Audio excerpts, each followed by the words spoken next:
When the sun goes down and the last guest has turned in for the night, you'd think a hotel would be the quietest place on earth.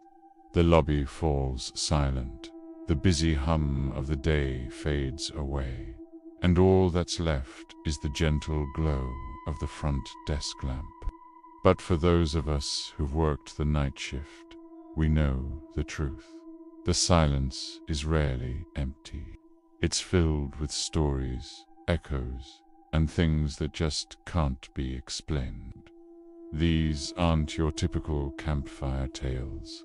These are true accounts from hotel employees who've seen things after midnight they'll never forget. Let's start with a story that will make you question every computer glitch you've ever seen. A seasoned night auditor was working a slow Tuesday.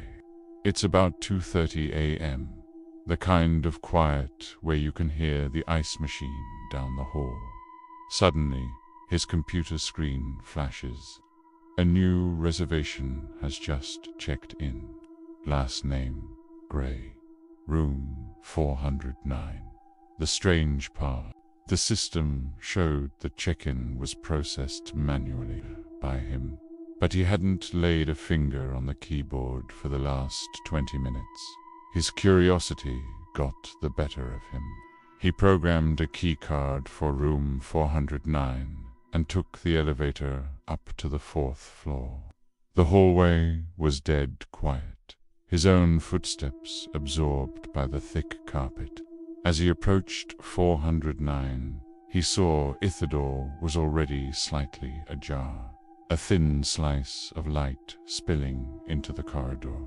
He called out, "Front desk." No answer. He pushed the door open. The room was pristine. The bed was perfectly made. The TV was off, not a single towel out of place. He felt a chill, and as he turned to leave, the door slammed shut behind him. It wasn't a draft. It was a violent slam that made the mirror on the wall rattle. He heard the electronic lock click into place, his heart pounding. He fumbled with his master key, got the door open, and ran back to the lobby without looking back.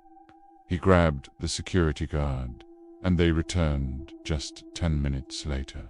This time, room 409 was dark and securely locked. He checked the reservation system again. The guest, Gray, had checked out. In fact, every trace of the booking had vanished, as if it never existed. The next morning, the manager pulled the security footage from the front desk, and there it was, clear as day. At exactly 2:30 a.m., the camera showed the keyboard, typing all by itself. Next, we head to an old mountain resort, where a night porter had an experience that defied all logic. A massive snowstorm had knocked out the power, plunging the hotel into near darkness, with only the faint emergency lights glowing in the long hallways. His job was to get to the boiler room and reset the generator. As he was walking through the 4th floor corridor, he heard something that made him freeze in his tracks. Footsteps, slow, steady, deliberate footsteps, coming from directly above him. He looked up at the ceiling, confused. The hotel only had 4 floors. There was nothing above him but the roof. The sound continued, pacing back and forth along the length of the hall, mirroring his position below. He grabbed his radio and called the front desk. The clerk confirmed his worst fear. Not only was the hotel empty due to the storm, but the entire top floor was closed for renovations. There was no one up there. Gathering his courage, the porter climbed the stairs to the 4th floor to investigate. The hallway was covered in a thick layer of construction dust, but there, leading from one end of the corridor to the other, was a single, perfect trail of footprints. They stopped abruptly in front of a door that had been boarded up for years. The porter turned round, went back downstairs, and swore he would never, ever go up to that floor alone again. Some stories aren't just about a single night. They're about a place that seems to hold on to its past. In a small, unassuming motel, there, a room the staff actively avoids booking. Room 112. Not that it's in disrepair. It just has a reputation. The few guests who do end up there often check out in the middle of the night. No explanation given. A new desk clerk working her very first solo night shift learned why. Around 3 a.m., the phone rang. The caller ID showed it was room 112. She picked up, and the line was crackling with static. Through the noise, she could just make out a woman's terrified whisper. "Can you send someone up? He won't let me leave." The clerk felt a wave of panic. She immediately called security and sent them to the room. But when the guard arrived, he found the room completely empty. The bed was neatly made, no luggage, no sign that anyone had been there at all. The next morning, she recounted the terrifying call to her manager. He just sighed, a tired look on his face. "We get that call every few months," he told her. "But that room has been closed for renovations for years." He explained that decades ago, a domestic dispute in that very room had ended in a terrible tragedy. To this day, staff and guests in neighboring rooms report hearing the faint sounds of arguing through the walls, even when the rooms on either side are vacant. The woman in room 112 is still trying to check out. Even modern luxuries can't escape these chilling encounters. A security officer at a high-end resort was doing his routine check of the surveillance cameras around midnight. His eyes were on the monitor for the indoor pool area. The pool was supposed to be empty and locked for the night, but he saw ripples forming on the surface of the water, disturbing the otherwise glassy reflection. Then the water began to churn, as if an invisible person was frantically swimming laps.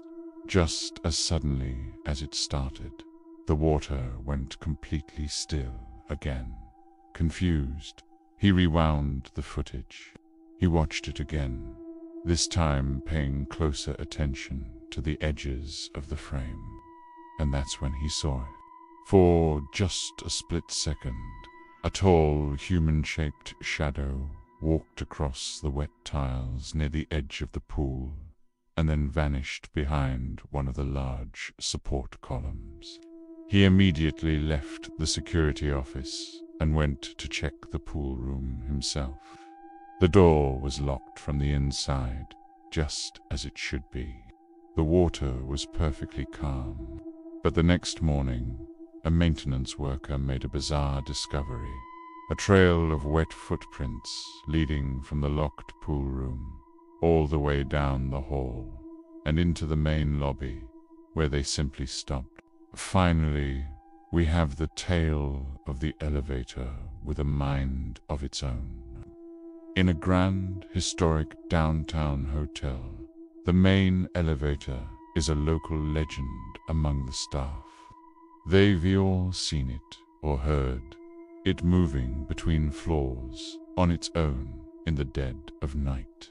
The doors opening to reveal an empty car, then closing and continuing its journey.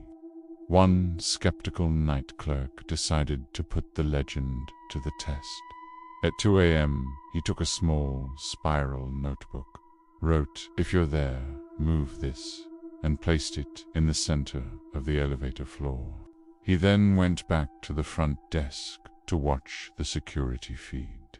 He watched as the elevator began to ascend, all by itself. It went all the way to the top floor, the 10th floor, where it paused for a full minute. Then it slowly descended back to the lobby. The doors slid open. The notebook was gone. The clerk stared at the empty elevator, a cold dread creeping over him. The next morning, a housekeeper found the notebook. It was lying on the floor of the 10th floor hallway, directly in front of the door to room 1001, a room that had been sealed and unoccupied for decades, ever since a construction worker suffered a fatal accident there during the hotel's original construction.